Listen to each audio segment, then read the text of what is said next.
My brothers and ooh, I'm sorry, did I startle you? I really did not mean to startle you.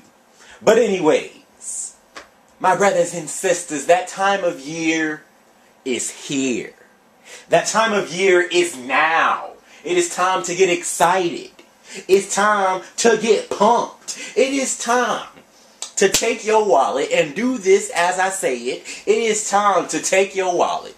Look at the inside of your wallet, and it is time to ask yourself, how am I going to do it? But seriously, it is time. That time of year is here. It's that same time of year where everyone starts to get excited. It's that same time of year where everyone starts to make plans and arrangements, and they take days off from work to go on vacation. The time of year is here.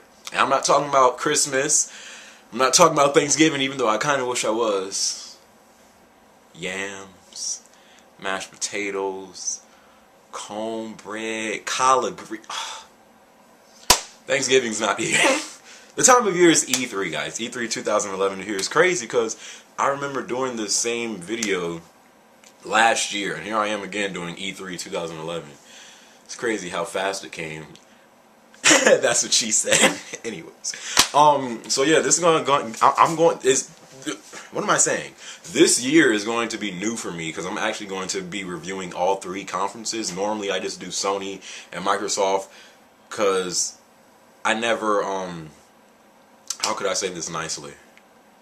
I'm gonna just be real. I just never cared about I never cared about Nintendo's conference, but we can all. I think we can all say that probably this E3 is gonna be Nintendo was probably the most anticipated conference this year because they have a new console to show off, the Wii 2, and I'm sure a lot of gamers will be watching to see what that's all about.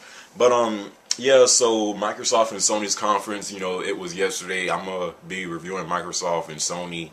And whenever Nintendo does theirs, I'm going to do that too.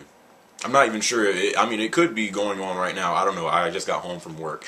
But anyways, here we go. Sony. Well, no, this one is going to be my review of Microsoft's conference. Ooh, by the way, hold on. Technical difficulties. Hold on. I forgot to get the notes. I rather got some notes because honestly, if I didn't take notes during this conference, I wouldn't remember all the stuff they showed. But anyways, so Microsoft's conference, let's go. Microsoft's conference started off by them showing, just take a wild guess, just the first thought that comes to your mind, just say it. They showed off Call of Duty Modern Warfare 3, and I was like, oh, this is a shocker. Not, because it was either going to be Sony that showed it off first, which was highly doubtful because I expected them to show off Uncharted 3 first, which I think they did. Or Microsoft, and Microsoft showed off Modern Warfare 3. Not to be a Call of Duty hater, but it's not even me hating, it's just a fact.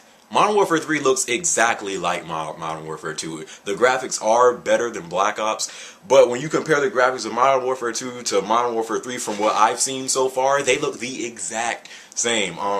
But the gameplay, it did look cool. They were underneath the water. They had to plant a bomb on a submarine ship. The submarine ship blew up. You came from out the water, and then, you are just flabbergasted by, ooh, I never used that word in my vocabulary before, flabbergasted. Well, anyways, you were flabbergasted because, you saw all of these buildings, they were on fire, they're going down. It seems like the environments in Modern Warfare 3 are going to be way bigger. So I'm not sure if that's a good or bad thing, but whatever. Of course, the Modern Warfare 3 map packs and add-ons will come out on 360 first, like they normally do. Like they normally do. For the Call of Duty fanboys and not Call of Duty fanboys, this game releases November 8th. I say not Call of Duty fanboys because even if you hate Call of Duty, let's be honest, you're going to buy the game when it releases. It's just time to fess up to that fact. What else? They showed off that new dashboard update. They normally have a new dashboard update every time, like around this time of year. I must say this new dashboard update, it looks very simple, very basic. They took out a lot of all the pictures and the advertisements and stuff. It's just very basic and it's simple. What did they show with it? YouTube is coming to Xbox Live, so you can now look at yours truly on Xbox. No, I'm joking. Well, but seriously, Bing is also coming to Xbox Live, and with this whole dashboard, if you have a Kinect, you know, you can do like, basically you can, if you're using your Kinect on like your dashboard, you know, basically whatever you say on the Kinect, you know, your Xbox will do. So, you know, they had a girl like just trying to demonstrate it, and she was like, Xbox home, and you know, it went home. Then she was like, Xbox Bing, X-Men, and then, you know, it took you to all the X-Men games and all the X-Men movies, so it takes you to everything. I mean, I guess that's cool. I just want to know if you can be like, X-Men, fried chicken, and then, you know, just show you. Y'all know I had to throw a chicken joke in there. I just love chicken too much. But, what else did they show? Tomb Raider.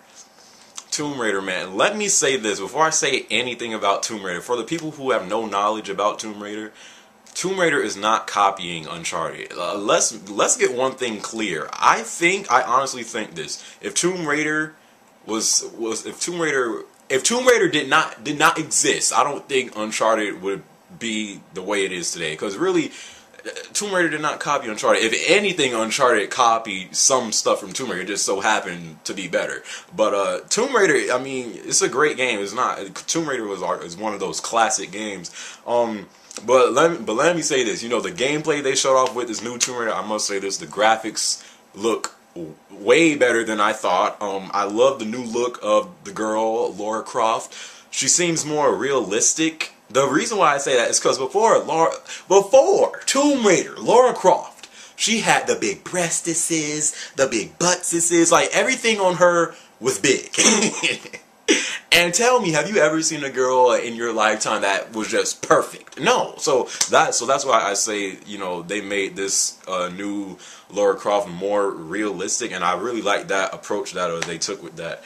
You know, the way the gameplay just started off, you know, she was hanging from a rope, and then, you know, she cut herself loose, and then when she fell like on some sharp stick, and the stick went through her ribs, and that part just had me like, oh, and then she had to rip it out. I was like, dang. But, you know, the gameplay looks phenomenal. You know, she's in like this cave, and the cave is like collapsing. Rocks are falling down. I'm sorry, I was getting too excited, and when I get too excited, I begin to stutter. So that's why I had to stop talking. All you stutterers, and you know, if you find yourself stuttering, just stop and then redo it. But anyways, you know, the freaking cave is like collapsing, boulders are falling down, and at the same time, I don't know who this guy is, but this guy is trying to like grab her for whatever reason. You know, she's trying to get off, and then you know, she sees light at the end of the tunnel, and then she begins to take that way, but then a boulder falls down, and then she has to find a new way out, and then finally she gets out of the cave. You know, that scene right there, you know, that gameplay scene, it looked very, yeah, it did look Uncharted-like. But then again, Tomb Raider was really the first game that, you know, played like kind of Uncharted, but so it's not copying. But, you know, expected to release in the fall of 2012. This might be the first Tomb Raider game that I am really excited for. You know, I've played Tomb Raiders before, but this is probably the only one that I'm really excited for. Gears 3. They showed off some new gameplay for Gears 3.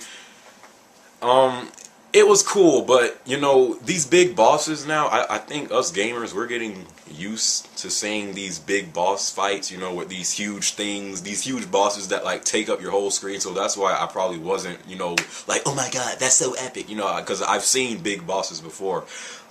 Now, the gameplay was great, but I think what took away from Gears 3 is the way they presented it. Cliff Bleszinski comes out, and then, I don't know who came up with this idea. He's like, I have a special guest. He's a rapper slash actor slash whatever. And I'm like, damn, who's this? I'm thinking it's going to be some rapper, you know, that is relevant today. No, he brings out Ice-T. And I'm like, Ice Cube? No, Ice-T. I forgot Ice-T existed. But, yeah, so Ice-T, he's like this real old school rapper. You know, he comes out. And I'm like, do they really expect us to believe that Ice-T knows what he's doing? He was controlling Marcus Phoenix. He didn't look like he had a clue what he was doing. It basically just looked like they said, listen, Ice-T, we'll pay you if you play Gears 3 on stage at E3. And that's what happened. Because I really do not believe he knows how to play the game. So I just think the way they presented it, it just took away from, you know, how good Gears 3 was. But I'm still getting it. After Gears 3, that's when Microsoft's conference just took a turn for the freaking worse. They just started showing off Kinect. I was like, I'm gonna get a Kinect, but I mean, no motion censoring things will ever take away that joy I have of having or of holding something in my hand. No homo, but the controller. But they showed Mass Effect 3 for Kinect. Mass Effect 3 looks cool, but I just don't like. I just think some games are just not meant for motion censoring. But they showed off Mass Effect 3, Forza 4, Madden, FIFA, Sims, Disneyland Adventures Connect. That is a game that you buy as if if you have kids and then they're like, Mom, Dad, can you take us to or can you take us to Disney World? And then you just be like, oh sure, Billy, and then you find the cheapest way and you buy a Kinect and be like, there's your Disney World, and buy them Disneyland Adventures. But basically that game, they created the whole theme park for Disney World and stuff, and that's that. I mean, I guess that's the cheap way if you want to go to Disney World. I'm like, but then, no, they didn't stop there. They showed off Star Wars for Kinect Sports Season 2. Then it got real bad. Sesame Street Once Upon a Time. Wait, what's it called? Sesame Street Once Upon a Monster. And the Cookie Monster is on front. And it's for Kinect. And I'm like, it's cool they're trying to cater to the casual audiences. But I think these developers are now... I think they're more focused on casual gamers than hardcore gamers now, and it's a sad thing to see because this motion censoring gaming. I mean, it's cool and stuff, but I don't see it replacing the good old DualShock 3 and the Xbox. I just don't see it. But they didn't even stop there. They showed off Ghost Recon Future Soldier, which looks like a very good game. Those graphics that I saw look better than Crysis, Killzone, whatever. Though I was extremely impressed by the way Ghost Recon looked. And they showed, I think the best Kinect game I saw at E3 for Microsoft was a game called Rise. That game looks so good. They showed the trailer off for it. And they had Fable The Journey. So they're coming out with a new Fable game, and they were showing it for the Kinect. And I don't know. It's just, like I said, it's just certain games I don't think are meant to be on Kinect, but whatever.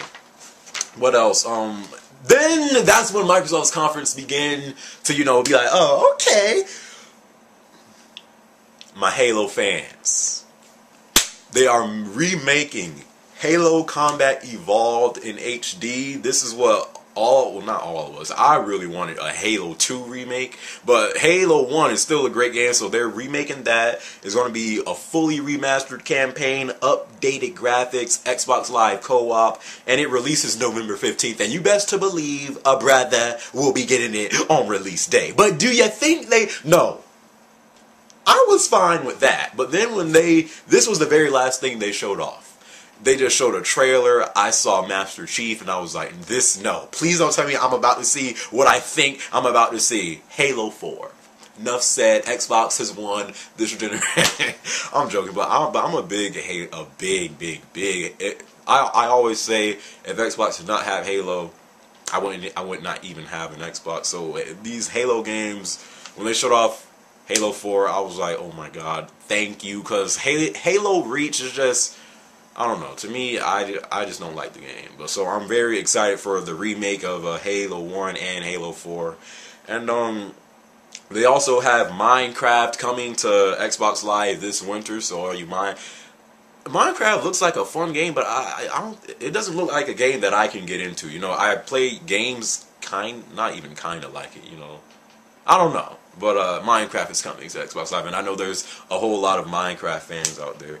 So that was really Microsoft's conference, and that's really my review of it. All the stuff they showed. I'll probably give Microsoft's conference a 7 out of 10. It wasn't perfect. I don't think... I'll talk about Sony after this video. I mean, it wasn't perfect, but it wasn't bad. I just think they overdid it by showing too much Kinect stuff. But aside from that, it's decent. It was decent. So I give it a 7 out of 10.